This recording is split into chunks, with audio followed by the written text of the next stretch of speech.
উদে হুসাইন এবং কুশে হুসাইন সাদ্দাম হুসাইনের দুই কুখ্যাত পুত্র। সাদ্দাম হুসাইন যদি ইরাকের একটি বড় অংশের মানুষের কাছে বিভীষিকার অপর নাম হয়ে থাকেন, তবে তার পুত্রদ্বয় ছিল সমগ্র ইরাকবাসীর কাছে সাক্ষাৎ যমদূত। বড় ছেলে উদের বর্বরতা একসময় সাদ্দাম হুসাইনের রাতের ঘুম কেড়ে নিয়েছিল।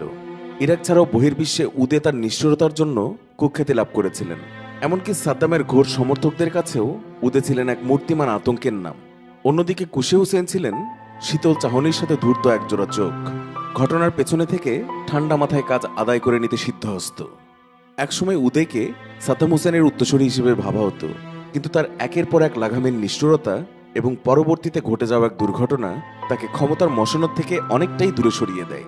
সেই সময় নিজের যোগ্যতা এবং বড় ভাইয়ের ভাগ্য বিড়ম্বনাকে কাজে লাগিয়ে কুশে হুসেন নিজেকে বাবার যোগ্য উত্তরসূরিতে পরিণত করেন। তবে যাবতীয় ক্ষমতার দ্বন্দ্ব এবং জাগতিক লৌকিকতাকে পেছনে ফেলে দুই ভাইয়ের ভাগ্য 2003 সালের 22 জুলাই একই সুতায় গাঁথা পড়ে। ওই দিন আমেরিকান সেনাবাহিনীর হামলায় তারা দুজনেই পরপারে যাত্রা করেন। এই ভিডিওতে এই দুই ভাইয়ের জীবনের উল্লেখযোগ্য কিছু দিক সম্পর্কে আমরা বিস্তারিত জানব। উদে হুসাইন। উদে সাদ্দাম হুসাইন আল তিকরিতি ছিলেন সাবেক ইরাকি প্রেসিডেন্ট সাদ্দাম হুসাইন এবং তার প্রথম স্ত্রী সাজিদার জ্যেষ্ঠ পুত্র। তার জন্ম 18 জুন 1964 সালে। উদে তার উদ্ধত আচরণ এবং নিষ্ঠুর ব্যবহারের জন্য কুখ্যাত। তার বিরুদ্ধে অসংখ্য হত্যা, ধর্ষণ এবং নির্যাতনের অভিযোগ রয়েছে। এর মধ্যে ইরাকি অলিম্পিক ক্রীড়াবিদ এবং ফুটবল দলের খেলোয়াড়দের উপর নির্যাতনের ঘটনা অন্যতম। ফলে পিতার শাসনামলেই তাকে বেশ কয়েকবার কারাবন্দী হতে হয়। এমনকি একবার তো তাকে মৃত্যুদণ্ডও দেওয়া হয়েছিল। স্কুলে পড়াকালে একজন ভালো ছাত্র হিসাবে পরিচিতি ছিল উদের। পরবর্তীতে বাগদাদ ইউনিভার্সিটি কলেজ অব মেডিসিনে ভর্তি হয় উদে। সেখানে 3 বছর পড়াশোনার পর ড্রপ আউট হন। এরপর ভর্তি হন বাগদাদ ইউনিভার্সিটি কলেজ অব ইঞ্জিনিয়ারিংয়ে।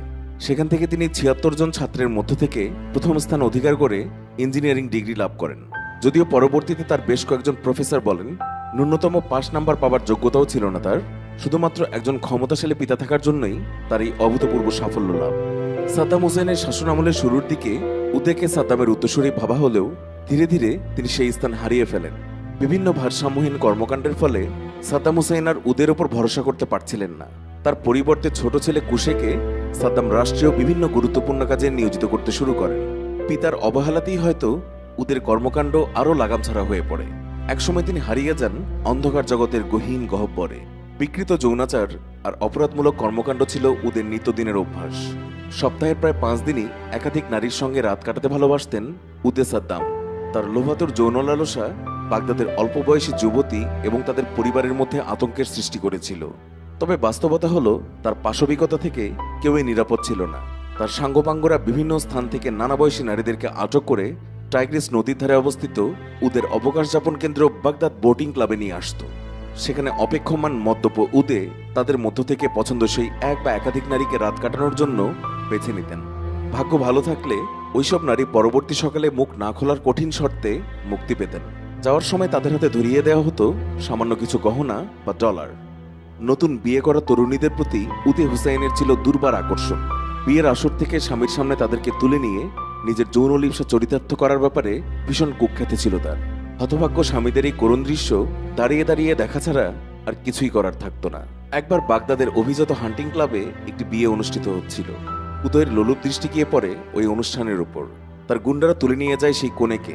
নিজের সদ্য বিবাহিত স্ত্রীর প্রতি এই জুলুম সহ্য করতে পারেনি সেই স্বামী। এরপর সেই স্বামী গুলি করে আত্মহত্যা করেন। ইরাকে আমেরিকান আগ্রাসনের কিছুদিন আগেও উদের ক্যাডাররা বিয়ের আসর থেকে এক অষ্টাদশী তরুণীকে ধরে নিয়ে আসে।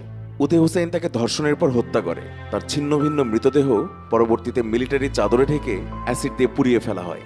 উদের নির্যাতনের শিকার একজন বলেছিলেন, যেদিন থেকে উদে ইন্টারনেট ব্যবহার শুরু করে সেদিন থেকে ইরাকি জনগণের জীবনে আরও একটি কালো অধ্যায়ের সূচনা হয়। ইন্টারনেট থেকে নতুন নতুন নির্যাতনের কৌশল শিখে তা মানুষের উপর প্রয়োগ করা তার নেশায় পরিণত হয়।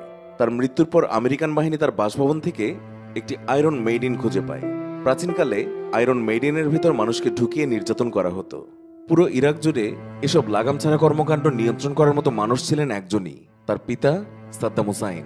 কিন্তু দুঃখের বিষয় হলো সাদ্দাম হুসাইন উদের রাশ টেনে ধরার মতো কিছুই করেননি। তবে হ্যাঁ, একবার সাদ্দাম উদের কোনো এক কাজে প্রচণ্ড ক্ষেপে গিয়ে তাকে শাস্তি দেওয়ার জন্য মনস্থির করলেন। এজন্য তিনি উদের গ্যারেজে থাকা বিলাসবহুল সব গাড়ির বিশাল সংগ্রহে আগুন ধরিয়ে দেন। লেলিহান অগ্নিশিখা একে একে গ্রাস করে BMW, Rolls Royce, Bentley, Porsche এবং ফেরারির মতো চকচকে সব গাড়ি। উদয় 1988 সালে সাদ্দাম হোসেনের ব্যক্তিগত পরিচায়ক এবং তার দ্বিতীয় স্ত্রী সামিরার পিতা কামাল হানা জিজিওকে হত্যা করে। এর শাস্তিস্বরূপ সাদ্দাম উদেকে বন্দী করেন এবং তাকে মৃত্যুদণ্ড দেয়া হয়। যদিও 3 মাস পর কারাবন্দী থাকার পর উদে মুক্তি পায় এবং তাকে সুইজারল্যান্ড পাঠিয়ে দেওয়া হয়। সুইস সরকারও তাকে 1990 সালের দিকে বিশৃঙ্খলার দায়ে দেশ থেকে বহিষ্কার করে। সাদ্দাম হুসেনের এই কুখ্যাত পুত্রকে একবার ইরাকি অলিম্পিক কমিটি এবং ইরাকি ফুটবল অ্যাসোসিয়েশনের চেয়ারম্যান করা হয়। সেখানেও তিনি নিজের প্রতিভার স্বাক্ষর রেখে যান। যেসব অ্যাথলেট সেই সময় পদক লাভে ব্যর্থ হয়েছিল তাদের উপর নির্যাতনের অভিযোগ ওঠে উদের বিরুদ্ধে। এমনকি যেসব ফুটবলার ভালো খেলতে পারত না তাদেরকে কয়েদখানায় আটক রেখে নির্যাতন করা হতো উদয়ের নির্দেশে।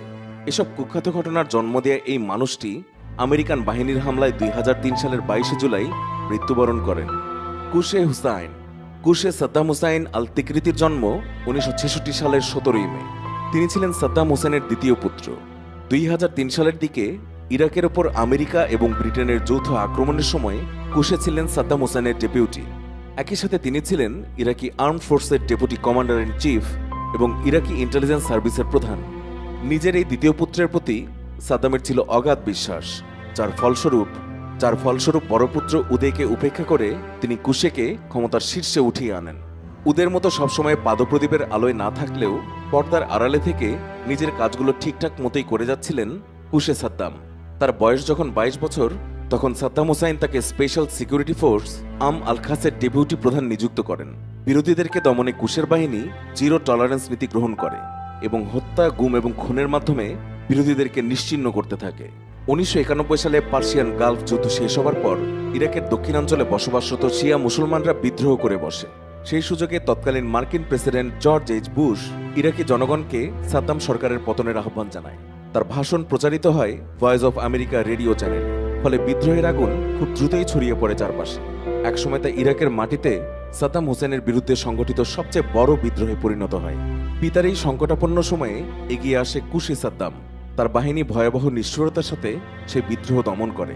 তার এই বিদ্রোহ দমনের প্রক্রিয়ায় মৃত্যুর কারণ হয়ে দাঁড়ায় অসংখ্য শিয়া বিদ্রোহী এবং বিপুল সংখ্যক মানুষকে বন্দী করা হয়। অন্যদিকে বিদ্রোহ দমনের পুরস্কার স্বরূপ কুশে সাদ্দামকে স্পেশাল সিকিউরিটি ফোর্সের প্রধান হিসেবে নিযুক্ত করা হয়। আইন নিয়ে পড়াশোনা করা কুশে সাদ্দাম খুব সহজেই আইনকে কাজে লাগালেন হত্যা, নির্যাতন এবং গণহত্যাকে বৈধতা দেওয়ার জন্য। তার জীবনের আরেকটি অন্ধকার অধ্যায় হল বন্দি ছাঁটাই নীতি। সে সময় বিভিন্ন বিদ্রোহ এবং অপরাধের কারণে বিপুল সংখ্যক ইরাকি দিয়ে ইরাকের কারাগারগুলো বোঝাই হয়ে গিয়েছিল। ফলে নতুন কাউকে জেলে ঢোকানো কষ্টসাধ্য হয়ে পড়ে। কুশে সাদ্দাম এর সমাধানস্বরূপ বন্দীদেরকে হত্যা করে কারাগার ফাঁকা করার নির্দেশ দিয়েছিলেন। বেশিরভাগ সময়ই বন্দীদেরকে মাথায় গুলি করে হত্যা করা হতো। নিউ ইয়র্ক ভিত্তিক মানবাধিকার সংগঠন হিউম্যান রাইটস ওয়াচের মতে কয়েক হাজারের বেশি বন্দীকে বিচার বহির্ভূতভাবে সে সময় হত্যা করা হয়েছিল।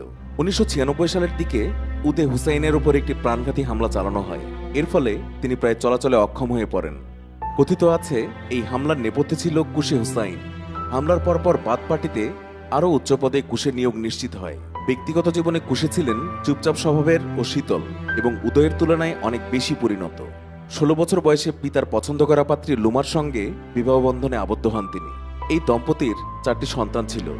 বড় ভাই উদে নারীলিপ্স হলেও কুশে হুসাইন নারীদেরকে যথেষ্ট সম্মান করতেন। তার একজন সাবেক পরিচায়িকা বলেছিলেন, এমনকি যেসব পতিতাকে আমোদ প্রমোদের জন্য প্রাসাদে আনা হতো তাদের সাথেও কুশে সম্মানজনক আচরণ করতেন এবং নানা ধরনের উপহার প্রদান করতেন। তিনি ছিলেন একজন সত্যিকারের ভদ্রলোক, যিনি খুব ভালো করেই জানতেন যে নারী ঘটিত যে কোনো স্ক্যান্ডাল তার পাবলিক ইমেজের কি পরিমাণ ক্ষতি করতে পারে। 2003 সালের 22 জুলাই গোপন তথ্যের ভিত্তিতে আমেরিকান বাহিনীর 101 এয়ার ডিভিশন এবং 3x327 পদাতিক ডিভিশন ঘিরে ধরে মুসলে অবস্থিত একটি বাড়িকে। তাদের কাছে তথ্য ছিল ওই বাড়িতে উদে হুসাইন এবং কুশে হুসাইন অবস্থান করছে। 4 ঘন্টা রক্তক্ষয়ী অভিযান চালানোর পর মার্কিন বাহিনী বাড়ির ভিতর প্রবেশ করে। বাড়িতে অবস্থানরত সকল সদস্য ততক্ষণে মৃত্যুবরণ করেছে। সেই লাশের মিছিলে খুঁজে পাওয়া যায় উদে হুসাইন, কুশে হুসাইন এবং কুশে হুসাইনের 14 বছর বয়সী পুত্র মুস্তফা হুসাইনের মৃতদেহ। আমেরিকান সেনাবাহিনী পরবর্তীতে উদে এবং কুশের ক্ষতবিক্ষত লাশের ছবি প্রকাশ করে, যা তখন সারা বিশ্বে বিতর্কের ঝড় তুলেছিল। দুই ভাইয়ের মৃত্যুর প্রায় 5 মাস পর ধরা পড়েন সাদ্দাম হুসাইন এবং এর মধ্য দিয়ে শেষ হয় প্রায় 2 যুগ ধরে চলা তার প্রবল প্রতাপশালী শাসন। প্রিয় ভিউয়ার্স, এই প্রতিবেদন নিয়ে আপনার মন্তব্য জানাতে কমেন্ট করুন এবং বিভিন্ন অবাক করা সংবাদের আপডেট জানতে সাবস্ক্রাইব করে আমাদের সাথেই থাকুন।